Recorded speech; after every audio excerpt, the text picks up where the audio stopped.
Okay, we're now going to go through the major arcana. These are there are 22 cards that are, they call them archetypes of the tarot. And we're going to go through these. Now, any book that you read on tarot, you'll have, you'll have chapters on each one of these cards.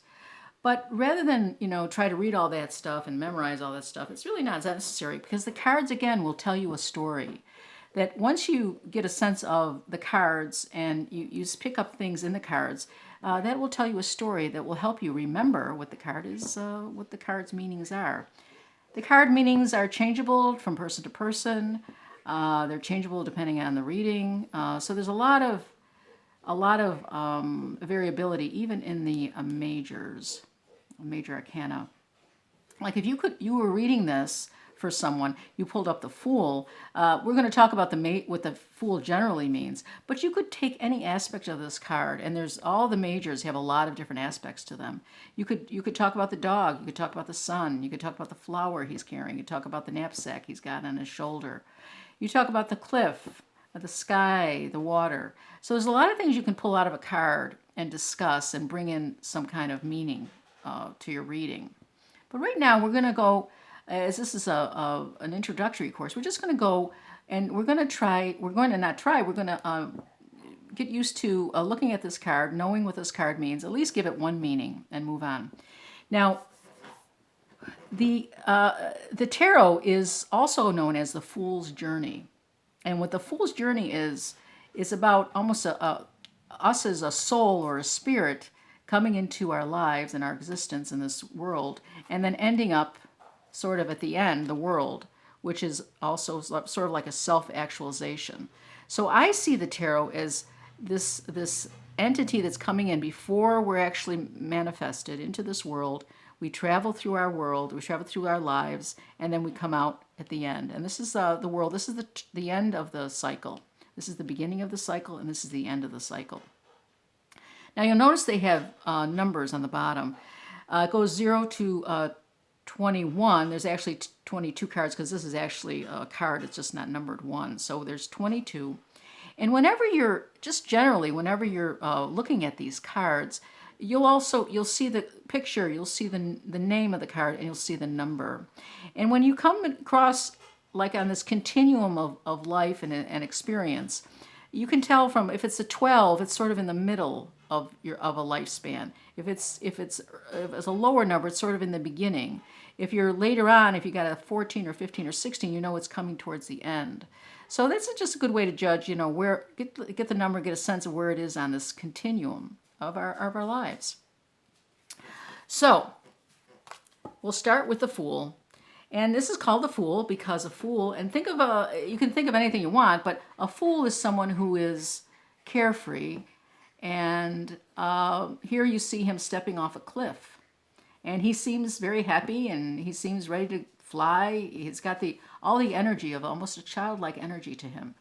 So the Fool, you can see the Fool, many aspects of the Fool, the carefreeness, about to jump off a cliff, being very carefree, have a knapsack, isn't tied down by anything, is in the sun. So all these little images lead you to believe, or can remind you of what the Fool is. And so here we see the Fool. Now I see it as a soul spirit, or a spirit, something that's coming into the world. It's not yet manifested, but it's that energy. You may see it as a child or a young boy, but it's this energy that is curious and optimistic and ready to tackle whatever comes his way. And is going to take chances. And it's called the Fool. So all your major arcanas will have the name on it, so that'll give you another indication of where you might want to how you want to give that meaning to that card. This is the Magician. This is the first card. This is manifestation. This is magic. This is where the Fool becomes manifest. Not necessarily born yet, but it starts coming into being. And so this is where magic happens. It's taking something that's in a spirit form and bringing it into the real, to this form, the bricks and mortar form, if you want to call it. So this is the magic. This is the magician, and it's bringing magic. So your key word for this could be magic. And of course, it's right in the name, so that's easy to remember. Magic. After magic, we have the high priestess. High priestess is hidden knowledge. And how I see it is, when we come into this world, I see us all having knowledge that we forget. We're all born with some knowledge already, but we don't really remember it afterwards, after we're born. So I see it as the high priestess bringing in hidden knowledge to a spirit. So when spirit is becoming manifest into this real world, we're given knowledge of the world, not of the world, of the spirit world and of the real world, but it's not really going to be known to us necessarily as we develop in this world. So it's kind of like pre-knowledge. So she is, this is also known as the Popess, and she is standing before a curtain, and she is holding the hidden knowledge behind her. So however you can think of the high priestess, but it is lower. You see the number 2, so it's in the beginning, and it's that it's something with the beginning. And for me, it's hidden primordial knowledge. That's how I would say it, or hidden intuition, something that's hidden below the surface. So when you come into this world, you may know things but not realize you know them, or forget them very quickly after you're born. After that, number 3 is the Empress. Empress is the one that gives birth to the child. So now we're entering into the real world. We have the Empress, and she's giving birth to the child. So this is about fertility and support and generosity and nurturing. And with the Empress comes the Emperor. And it's like the father figure who is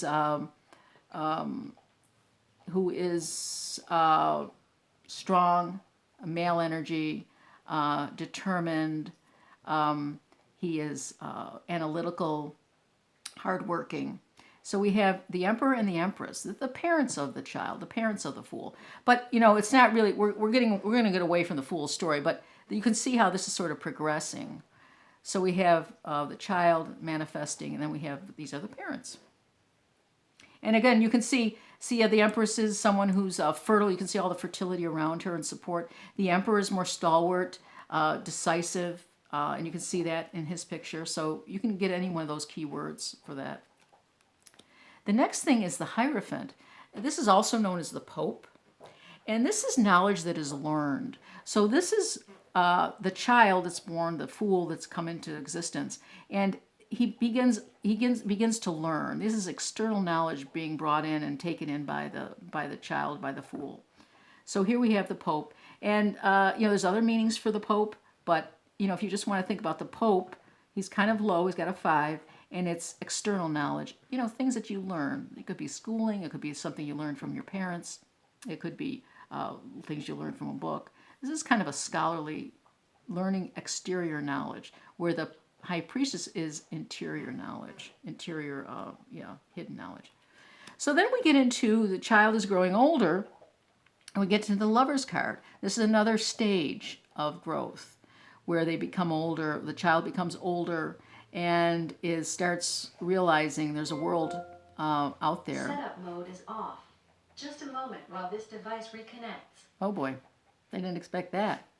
So it's about a child, coming of age, could be adolescence. It's about choices, and it's the Lover's card. Now with lovers, when you read that card, you can think of a relationship. A lot of people think of a relationship, but it's about what you love, what attracts you, and the choices you make. So it's when you think of it as something you love, that could be a nice way of reading that card. Chariot. The Chariot is moving forward. It's movement forward. You see a gentleman in this chariot where the chariot is pushing forward.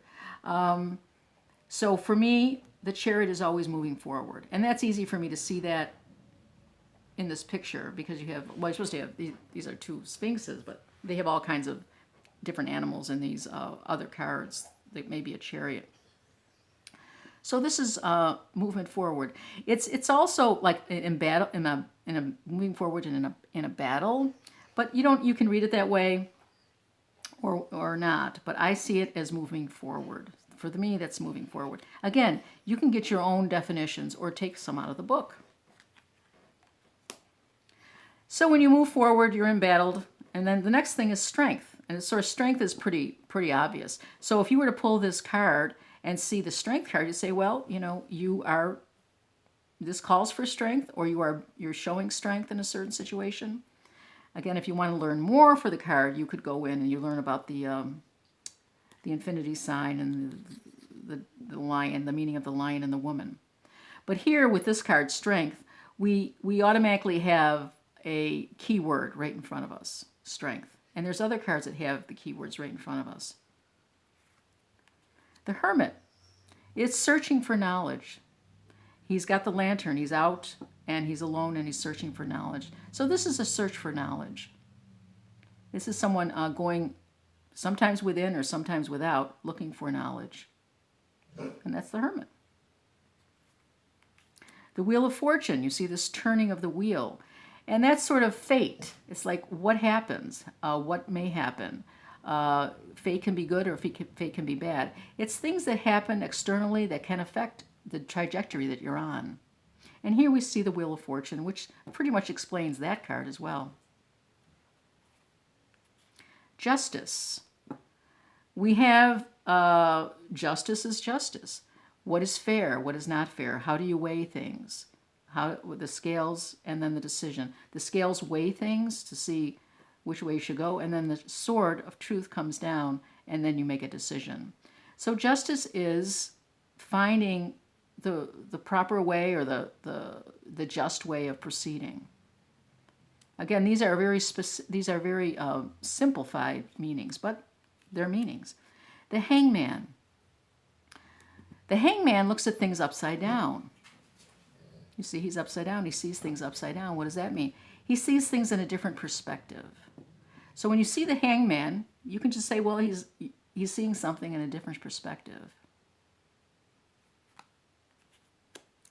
Now, when he sees something in a different perspective, that could cause some change for him. This is the Death card.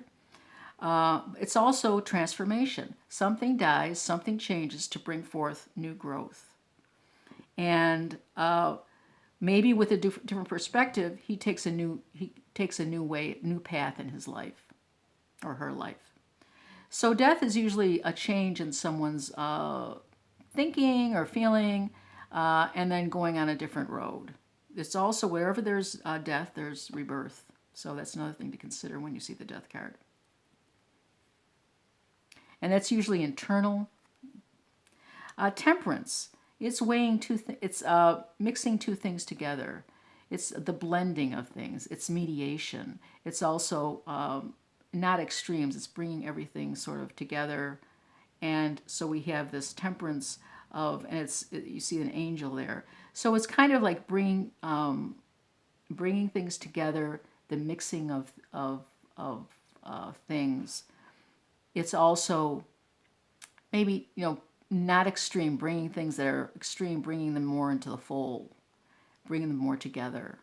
Temperance, being temperate. So again, temperance is a word that you could use as a keyword. The Devil. The Devil is an addiction, usually the addiction called the addiction card, and you can see where they're chained to the devil. And so it's an addiction to something. You don't have to look a book to see that, how they're chained to the devil. So that's an addiction. The Tower. See, we're moving up the numbers here. Here's where things get a little dicey, in life. Things get more challenging. And we have the Tower moment. This is usually an exterior event that really rocks your world. Something that's coming at you, a car accident, a fire, or something unexpected comes and kind of rocks your world. And that's the Tower moment. And that's the Tower. And you see from the picture, lightning is coming through and the fire and people are falling. So that's, it's a trying time. After the trying time, we go into the celestial world. And the first thing we come into is a star. Now, what does a star mean to you? You could be wishing upon a star. It's shedding light. It's however you see a star. I think initially I see it as simply as maybe a wish coming true. Here's the Moon card. The Moon is full of light, dim light and shadows. It's up at night. So how you interpret the Moon is, again, very, very much up to you. Usually in the books, it'll talk about it's a very intuitive card, going within to find answers. Going within. It's very intuitive. The Sun card. Success, happiness, completion. Well, not completion, it's success and happiness. A wonderful time. You've gone through all these moments. The Devil, addictions, a dramatic change. Sort of beginning to recuperate. You're tapping into your intuition. You're having you finally come of age. And then you come to the Judgment card. Now we're getting close to the end of the Major Arcana. And that could be judging yourself, taking a life review, judging others, judging yourself, taking a life review. You can also come up with your own meanings. Now, for me, this is always forgiveness. So I do this is my forgiveness card, but that's what I choose to read it as. All these cards you can read as you like. So this is, again, it says judgment, so it is judgment. You can use it just simply as judgment. And then the World. The World is the final, is the completion of the Fool's journey. And I call it self-actualization.